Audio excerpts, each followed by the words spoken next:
यदि यम बराबर 2 है तो निम्नलिखित के मान ज्ञात कीजिए। यम बराबर कितना दिया है 2, तो निम्नलिखित के मान ज्ञात करना है आपको। तो फर्स्ट नंबर हम सवाल देखते हैं, क्या लिखा है, यम -2। तो देखो ये इस प्रश्न में हमें जितने भी प्रश्न दिए हैं सभी में क्या करना है, यम की जगह जितना कितना रखना है, 2 रखना है, बस हो गया, सभी का आंसर आ जाएगा। ठीक है, तो फर्स्ट नंबर लिखा है यम -2, तो लिखेंगे सॉल्व में कि चूंकि यम बराबर 2 तो इसलिए यम -2 बराबर कितना, यम की जगह कितना रखेंगे 2, तो 2 लिखा हमने यम की जगह, फिर माइनस माइनस उतारा, फिर 2 लिखा है तो 2 लिखा हमने। अब 2 में 2 घटाना है तो कितना आएगा, 0 आंसर आएगा। ठीक है, आगे देखते हैं सेकंड नंबर। सेकंड नंबर में लिखा हुआ है 3m - 5, तो चूँकि m = कितना रखना है 2। ठीक है, तो प्रश्न लिखेंगे, इसलिए प्रश्न उतारा हमने 3m - 5 बराबर कितना आएगा, देखो 3 की जगह 3 लिखा हमने, यम की जगह गुणे में 2 लिख दिया। ठीक है, इन दोनों के बीच कुछ नहीं है तो क्या लिखा है, गुणे। फिर ये माइनस तो माइनस लिखा हमने, फिर ये 5 है तो 5 लिखा।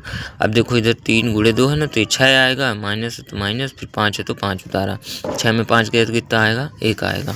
फिर थर्ड नंबर लिखा है 9 - 5m, तो 9 चूँकि m = 2 देन क्या लिखेंगे, इसलिए 9 - 5m = तो देखो 9 की जगह 9 उतारा, माइनस की जगह माइनस, 5 की जगह 5 और m की जगह 2 लिखा हमने।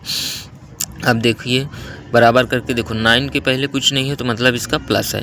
ठीक है, और ये 5 × 2 कितना आ जाएगा 10, और ये माइनस जो है तो उतर आएगा। ठीक है, अब एक प्लस में है एक माइनस में है, तो हमने बताया था पिछले वीडियोज़ में कि जहाँ एक प्लस में हो संख्याएं और एक माइनस में तो आपस में क्या होंगी, घटेंगी।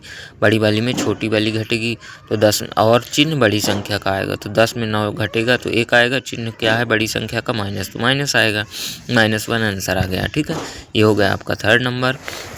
फोर्थ नंबर में देखते हैं 3m² - 2m - 7, तो चूँकि m = कितना रखना है 2, तो सवाल लिखेंगे, इसलिए 3m² - 2m - 7 देन क्या होगा, m की जगह बस 2 रखना है हमको, तो यम 3 को 3 उतार दिया हमने, इधर बीच में कुछ नहीं है तो क्या लिखा है, गुणे। फिर ये यम की जगह हमने 2 रखा, अब घात में चाहे जितना लिखा हो उतना उतार देना, बस हमें यम की जगह सिर्फ जो दिया है उसकी जगह बस हमें रखना है 2। ठीक है, तो क्या लिखेंगे हम, यम की जगह 2 लिखा हमने, फिर माइनस लिखा तो माइनस उतारा, 2 लिखा 2 लिखा, यम लिखा है यम की जगह 2 लिखा हमने, फिर माइनस है तो माइनस उतारा, 7 है तो 7 लिखा हमने। ठीक है, अब देखिए 3 की जगह 3 लिखा हमने, 2 का गुणा 2 बार करना है। इसका मतलब क्या है, घात में जितना लिखा हो तो इसका बेस, इसे क्या बोलते हैं, बेस। ठीक है, तो घात में जितना लिखा हो उसका गुणा उतनी बार करना पड़ता है। इधर 2 लिखा ना, तो 2 का गुणा 2 बार, 2 × 2 बराबर कितना आएगा, 4 मतलब 4, तो इसकी जगह हमने 4 लिखा। ठीक है, माइनस है तो माइनस लिखा हमने। अब ये 2 और देखो कोष्टक का मतलब होता है गुणा, क्या होता है, कोष्टक का मतलब गुणा, तो 2 का गुणा 2 में करेंगे तो ये 4 आ गया, और ये -7 उतार दिया हमने। ठीक है, अब देखो 3 × 4 लिखा तो इसका मान कितना आएगा, 12, फिर माइनस है तो माइनस लिखा, 4 है तो 4 लिखा, -7 है तो -7 लिखा। अब देखो जब यहाँ बहुत सारी संख्याएं ऐसे लिखी हों तो क्या करते हैं, हम 2-2 करके सॉल्व करते हैं। तो इन दोनों को लेंगे हम, तो एक देखो प्लस का है एक माइनस का है, या फिर ऐसे ही लिखा है कि 12 में 4 घटाना है तो 8 आएगा। ठीक है, या फिर नियम के अनुसार लगा सकते हैं, एक प्लस में एक माइनस में है तो घटेंगी आपस में, बड़ी वाली में छोटी वाली घटेगी तो 8 आएगा। अब चिन्ह बड़ी संख्या का आएगा मतलब प्लस का, प्लस का 8 आएगा। ठीक है, -7 उतार देंगे।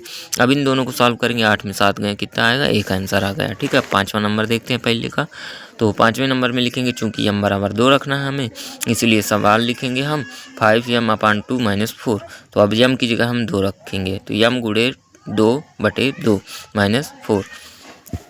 अब देखो ये 2 से ये 2 कट गया, ऊपर नीचे है ना, बीच में बटे है, ऊपर 2 है नीचे 2 है, तो 2 से 2 कट गया, बचा कितना 5, मतलब कटने का मतलब है 2 का ऊपर भी भाग देंगे नीचे भी भाग देंगे तभी कटेगा। ठीक है, मतलब एक ही संख्या को ऊपर भी भाग जाए और नीचे भी भाग जाए तब कटेंगी आपस में संख्याएं। ठीक है, तो 2 से 2 का भाग हमने नीचे दिया तो 1 आया, 2 का भाग हमने ऊपर दिया तो 1 आया।